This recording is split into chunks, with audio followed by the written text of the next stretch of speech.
Hi all, this is the video lecture for our sixth module of our course.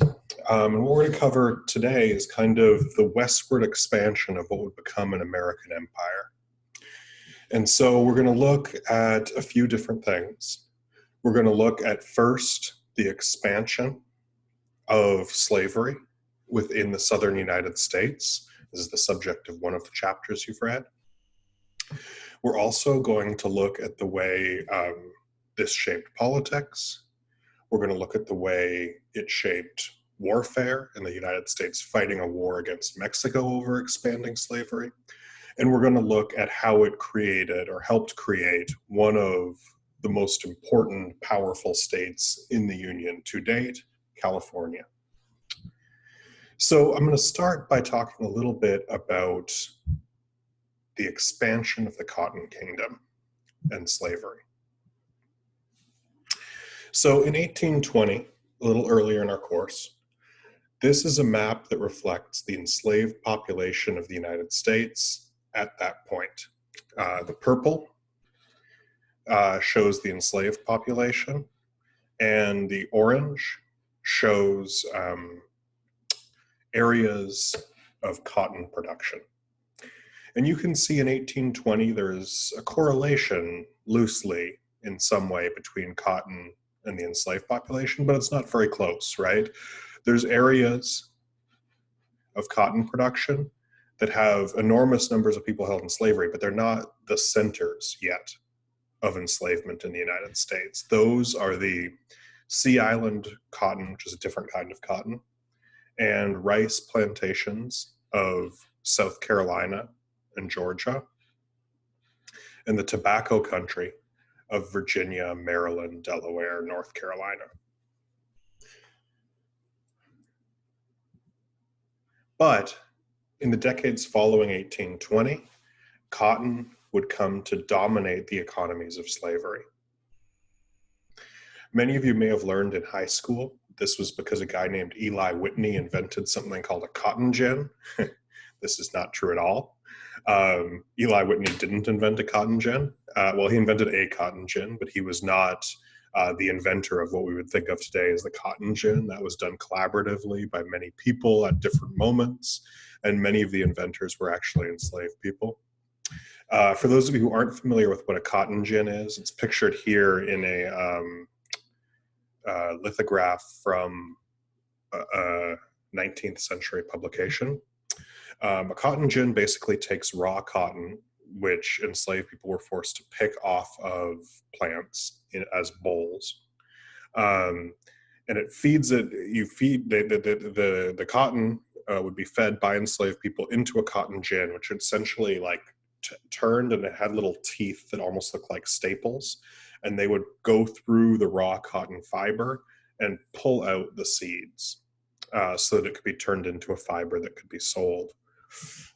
Previous to this point, this was done by enslaved people by hand, which meant the wealth that enslavers accumulated through slavery was smaller because they could force fewer pounds of cotton out of enslaved people. So in 1820, as the cotton gin is just sort of taking hold, this is what this map looks like. And I'm just going to show you now a map 40 years later in 1860, a year before the Civil War. And this map that you're going to see in a second will show two things that I want you to pay attention to when I shift to it. One will be a huge expansion of the enslaved population, which by the time of the second map will be about 4 million people. And it will also be a massive shift in where enslaved people are held in slavery. So what you see here is most glaringly a dramatic expansion of both slavery and cotton production. But you also see slavery moving from the Atlantic coast primarily in towards what people sometimes called the Cotton Kingdom, or this area was known as the Black Belt, initially actually for the color of its soil.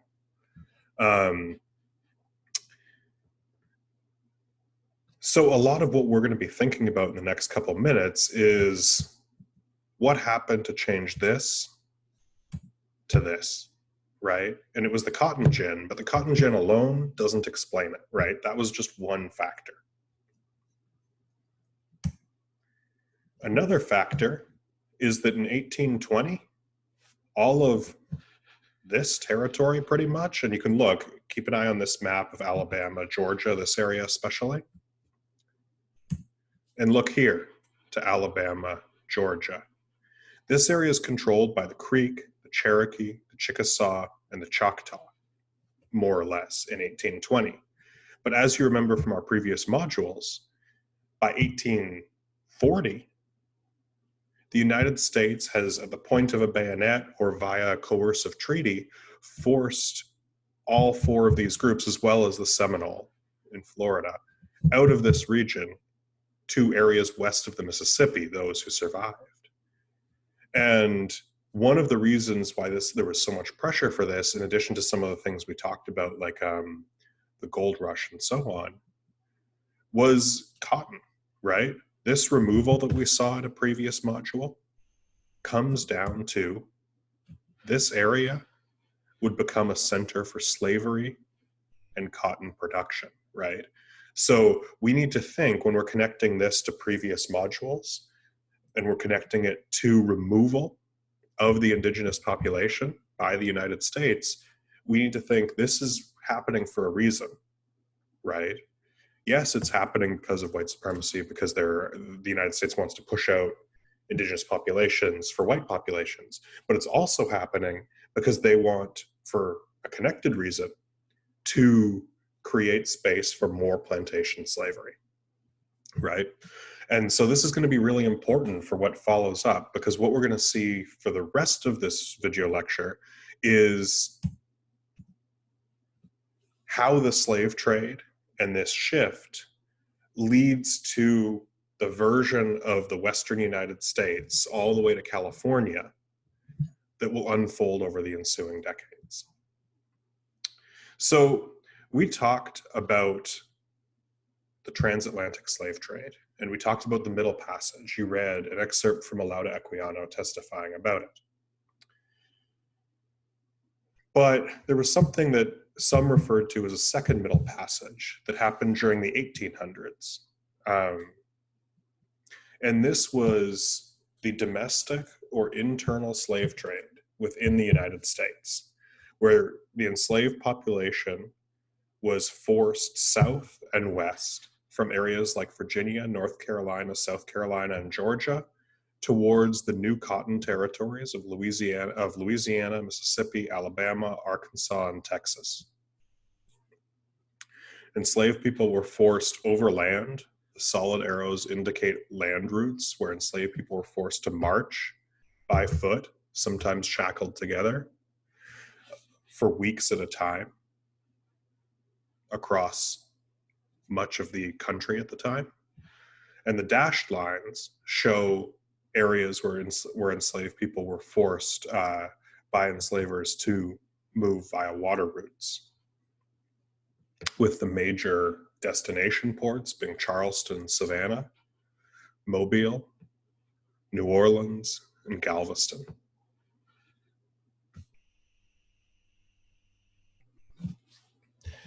Somewhere around 1 million people, 1 million enslaved people, were forced by enslavers into the domestic slave trade in the 19th century, the 1800s. That's more than double the number of people who arrived in the areas that would become the United States via the Atlantic slave trade. And by the time of the Civil War in 1860-61, huge portions of the southern United States were continuing to profit off of slavery, even as prices for the goods they produced through slavery by enslaved people, like tobacco, were going down. So a place like Virginia, for the entire recorded history of the United States, had the largest enslaved population of any region. any state. But by 1840, 1850, 1860, slavery in Virginia, while profitable, was not nearly as profitable as it was in the Cotton South in terms of force of enslavers forcing enslaved people to grow crops. But it continued to be just as lucrative for enslavers because they started selling enslaved people south and west. So by the time of the Civil War, pretty much the entire eastern seaboard here, from Virginia through Georgia, is selling more enslaved people than they are purchasing from other regions. And the major importers in terms of regions in this period were the Deep South cotton states. And as years went on, 1830, 40, 50, 60, the center of the greatest importing regions moved continually south and west from places like South Carolina, Georgia, to Alabama, Mississippi, to Louisiana. And by the eve of the Civil War, by far the place purchasing the most people through slavery was Texas, right? Texas isn't necessarily a place people think of as the center of slavery, but by the time of the Civil War, the scale of enslavement in Texas was increasing faster than anywhere else in the country. You can find all sorts of records recording details of this horrifying passage. This, for example, is a document I got by searching through an online database, a genealogical database, Heritage Quest, that you can access for free through the public library if you're interested. And it's a document that is what you see here, a manifest of enslaved people on a brig as a type of ship called the Orleans from Richmond, Virginia, with a particular captain, right, that headed to Louisiana on April 27th, 1841. And I chose this particular document to show you as an example because listed here is one individual, listed here as Platt, but better known by his actual name, Solomon Northup. And you can kind of look through here if you're interested and find him. So what are the implications of the rapid, horrifying expansion of slavery in the southern United States? Well, I told you already that one of the things we saw in a previous module, removal of the indigenous population, right, was tied to this. And as the institution seeks to expand even more, right, as enslavers realize how profitable cotton slavery is, they want more and more land for plantation slavery, right? They're pushing, as I told you, deep into Texas, right? And thinking about pushing farther. There's talks, which people don't really think about so much anymore, from Southern enslavers of acquiring Cuba to become part of the United States as a colony for slavery. In fact, there is a man, William Walker from Mississippi, who actually heads to South America to try and conquer areas to make them basically colonies for slavery in the United States, right? And so there's a constant push from enslavers who are very politically powerful and control about half of the United States Senate at this point and are frequently serving as president. Andrew Jackson, George Washington, and we're going to see someone coming up shortly who will play a large role. And they're going to push for more and more territory. But there's a problem. Texas, at least in the 1830s and 40s, is not part of the United States. In the 18 teens, it's part of New Spain, a colony of Spain. In the 1820s, it becomes part of an independent Mexico. And in the mid-1830s, it becomes an independent nation of its own for about a decade. It will only be in about 1845 that Texas actually becomes part of the United States. And I'm not going to talk about that too much here because it's going to be a subject of your case study video on the Comanche Empire. What I am going to talk about here is how the desire by enslavers to expand the institution led the United States into war with Mexico from 1846 through 1848. And I think to understand how what I've been telling you about the role of slavery translates specifically to politics, it's useful for me to go through one quick example. So in the 1800s, in the years that will end up leading up to the Civil War, the United States is building the Capitol, right, in Washington, D.C., where Congress meets today. And on top of the Capitol, there's a dome, right? And if any of you have looked carefully at pictures or have been to Washington and taken a look, there's a statue at the top of the dome, right? And the statue is a female figure meant to represent the United States. And in the 1850s, as they're building this, the US government asks an American sculptor named Thomas Crawford, who's working in Italy, to construct the statue for the top of the dome, to do something that would represent the nation. And Thomas Crawford wants to put a figure with a hat like this on top of the dome. And this is a Phrygian cap. You don't need to remember that name, but it's Phrygian, more commonly known as a liberty cap. And it was meant to represent freedom. It had been a slightly controversial image at the time because less than 100 years earlier, it had been a prominent symbol of radical people in the French Revolution, pushing for liberty and freedom for all French people, or at least all Frenchmen. But this actually became weirdly controversial in the United States, not because of any ties to the radicalism of the French Revolution, but it ends up going up to the highest levels, this weird issue of what hat's going to be on a statue on top of the dome on the Capitol.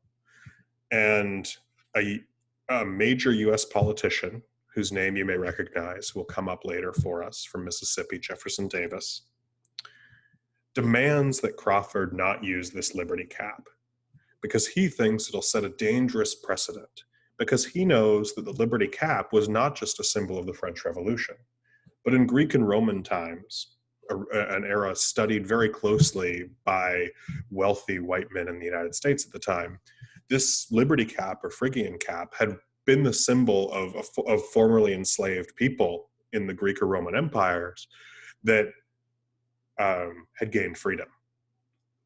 And so Jefferson Davis and a bunch of his allies demand this goes off. Eventually, the ensuing is a picture from later, but it shows when the statue is being restored, but it shows the statue. It has like a classical era, Greek or Roman era, Roman really, martial war helmet. So there's this weird little scandal where there's a fight among politicians about what hat's going to go on a statue on the top of the Capitol. Why am I telling you about this? I'm telling you about this because I want to show and highlight, because it might seem at times like I'm kind of dwelling on the issue of slavery, right? But the reason I'm doing this is because at the time, all the way up to the highest levels of US government, every issue, no matter how seemingly disconnected from debates over slavery it was, like what statue to put on top of the US Capitol, went back to the issue of the expansion of slavery, because that was what people were most politically invested in at the time, right? And so that's kind of why we're talking about this so much. And slavery, by the 1840s and 50s, had come to be the issue that defined politics in the United States. Politics were, yes, still about political parties, but they were just as much about region, North and South, slave and free. And these tensions will continue to play a role in the Mexican-American War. So this guy, James Polk, will be elected president in 1844. He'll hold office for a single term from 1845 to 1849. He runs on a platform that's basically what you might have heard of as Manifest Destiny, the idea that the United States should expand the Pacific Ocean, right? And Polk runs on the idea that he's going to expand the US into territories that are currently controlled by Mexico, more or less. He also says he's going to acquire Texas, although for reasons that I won't get into, they'll be touched on in the case study. Texas will have become a state just before he takes office. Polk says he'll only serve a single term and he'll achieve his goals. He has a few, but the one we're going to talk about is westward expansion. Polk stays true to his promise, and he leaves office after a single term, although it doesn't really matter because he dies a few months later. Polk, like Andrew Jackson, was an enslaver from the West, from Tennessee. He was part of the same party, the Democrats, as Andrew Jackson. And like Andrew Jackson, he was determined to work in the interests of enslavers to expand the United States. His platform that he runs on proves very popular, right? You can see an easy victory for him over a guy you don't need to remember named Henry Clay, who shows up in your textbook. Polk is determined to consolidate control over Texas. Mexico is furious. They still view Texas as a rebellious state, not a legitimate country that joined the United States. And Polk immediately is in a dire situation with Mexico, given his interest in continuing control over Texas.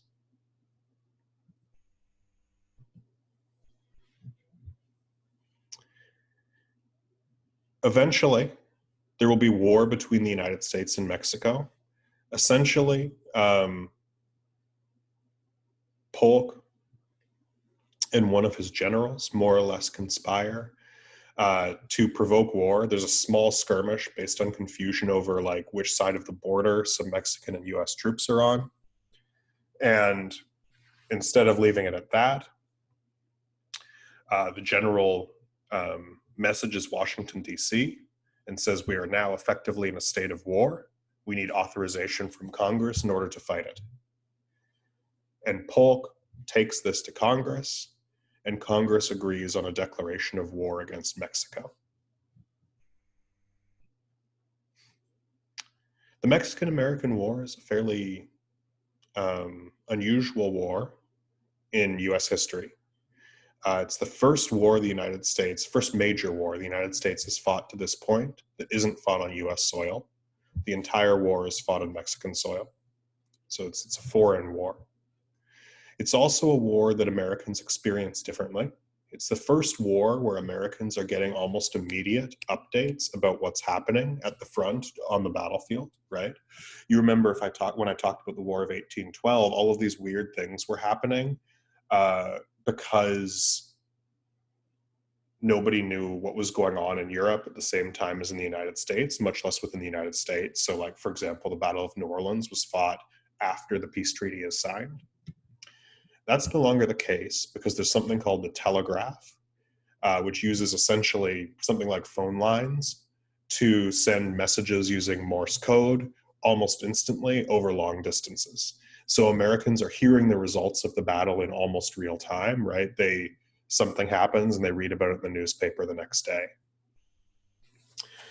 So many Americans kind of think that this is going to be a fascinating war. They expect an easy victory. They underestimate Mexico. And the United States has some quick victories initially, moving into Mexican territory in what is today the US Southwest, like New Mexico, Arizona, that kind of area. Around here, Nevada, Colorado. They conquer the area quickly, but have some trouble because as soon as the US government, the US military leaves, the area essentially reverts back to Mexican control because the local population has no interest in being part of the United States. The US has to essentially occupy it. And then eventually the US is kind of at a stalemate in Mexico and are unable to get all the way down to Mexico City here until the US launches a amphibious invasion, basically, under a guy named General Winfield Scott. You don't need to remember his name. About a year into the war, and then they head up and take Mexico City near the end of 1847, which effectively ends the war. Mexico surrenders, and there's a peace treaty signed in 1848. There's a huge loss of life on both sides. More US soldiers die to disease than on the battlefield, although significant numbers die both ways. And a much larger number of Mexican, both soldiers and civilians, died during the war. The treaty signed in 1848 is called the Treaty of Guadalupe Hidalgo, and it recognizes Texas as part of the United States. Like I say, this is something we'll get into more in the case study video. The US acquires essentially all of today's Southwest, Nevada, Colorado, Arizona, New Mexico, Utah, as well as California. So the US acquires a huge amount of territory in exchange for a small amount of money.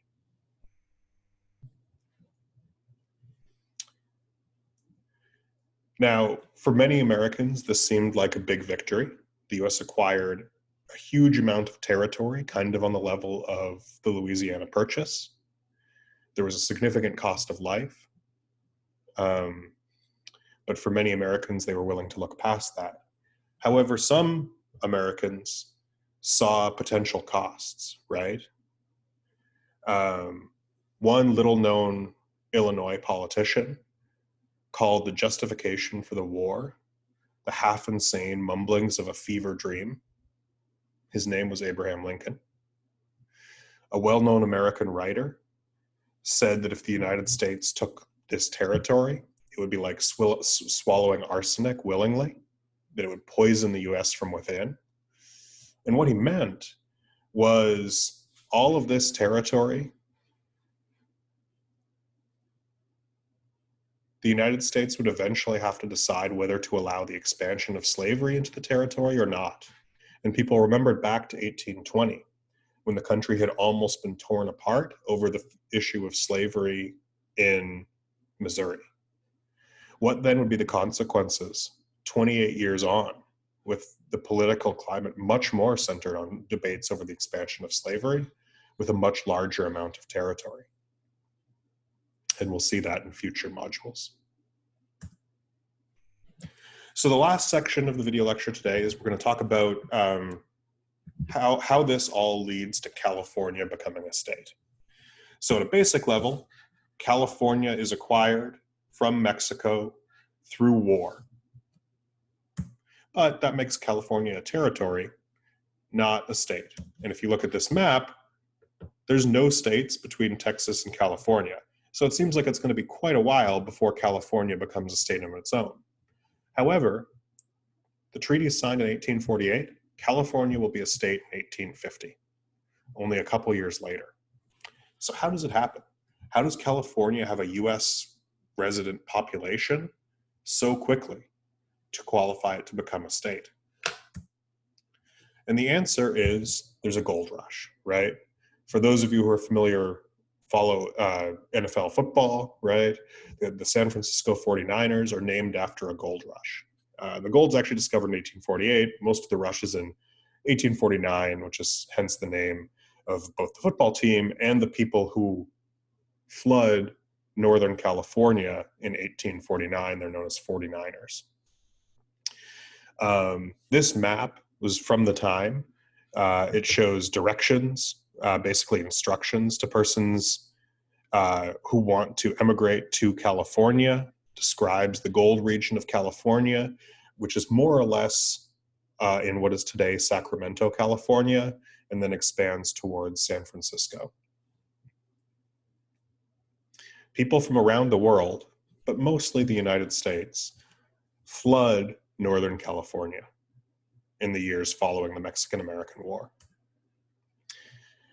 These people, who were disproportionately, though not exclusively, men, were, as I mentioned, known as 49ers, and almost all came hoping to strike it rich and find gold. Most, however, ran out of money quickly without finding gold, and ended up working for relatively low wages in the employ of people with more capital who did find gold and set up mines. For some people, however, even if finding gold and wealth didn't happen right away, there were positives about California. This is Peter Brown, a Black man from the US, who described California upon arriving there as the best place for a Black person on the globe. But the story was more complicated in some ways than Peter Brown's positive narrative. Brown felt positively because, well, he didn't become rich. He did find a little gold himself. It's hard to, again, quantify dollar amounts, but enough that in today's money to buy a modest-sized house. But for others, it was more complicated. The future of slavery in California wasn't decided. While free Black people like Peter Brown were there were also enslavers who wanted to bring slavery to California, and this would become a major debate. But it would only start to become a national debate once California had enough people to become a state. But that happened quickly.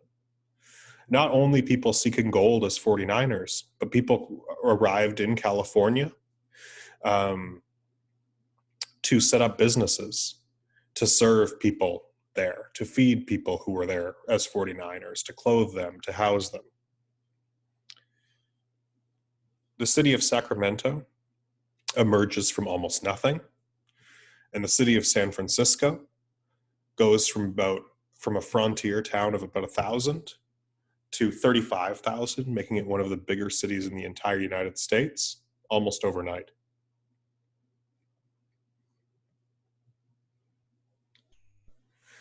And by 1850, California will become a state, right? You may have come across a quarter like this.